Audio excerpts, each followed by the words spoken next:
नमस्ते दोस्तों। GSAT PYQ series में आज हम कॉम्प्रिहेंशन के प्रीवियस ईयर क्वेश्चंस सॉल्व करेंगे। Let's begin. तो हमें पैराग्राफ दिए गए हैं 3। You can pause the video and carefully read the paragraph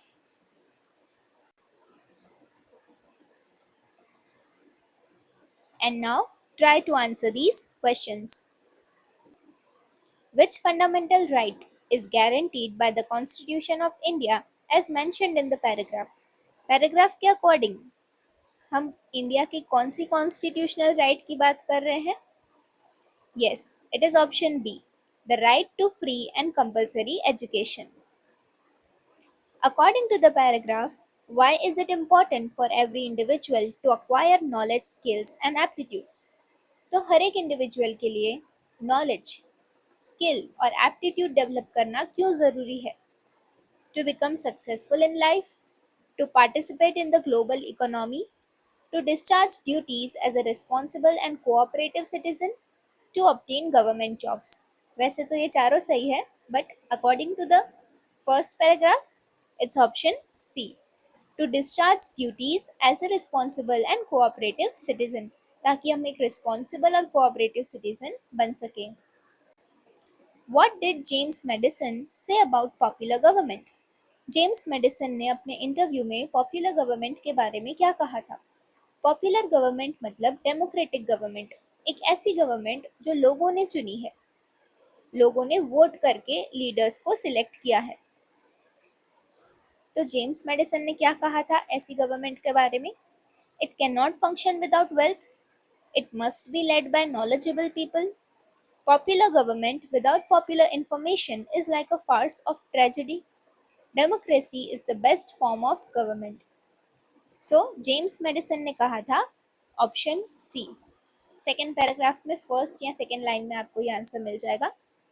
popular government, एक डेमोक्रेटिक गवर्नमेंट जो लोगों ने सिलेक्ट तो की है, लीडर्स को सिलेक्ट तो किया है, बट उनके पास कोई इन्फॉर्मेशन ही नहीं है कि उनके लीडर्स क्या काम कर रहे हैं, कैसे काम कर रहे हैं। तो ऐसी गवर्नमेंट का, ऐसी डेमोक्रेसी का सिर्फ मजाक बन के रह जाएगा और ये बहुत बुरा होगा, ये एक ट्रेजेडी के जैसा होगा, right? What does training for democracy postulate according to the paragraph? तो पैराग्राफ के अकॉर्डिंग ट्रेनिंग फॉर डेमोक्रेसी का मेन प्रिंसिपल क्या है?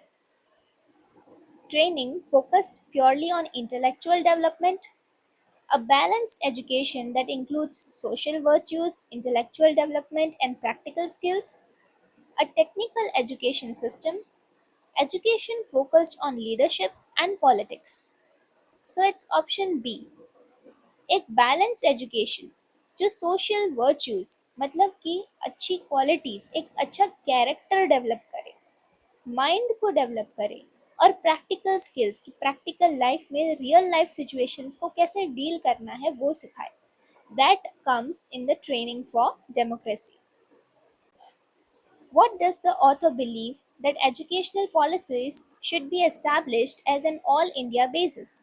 क्यों ऑथर को ऐसा लगता है कि educational policies all India basis पे एस्टैब्लिश की जानी चाहिए?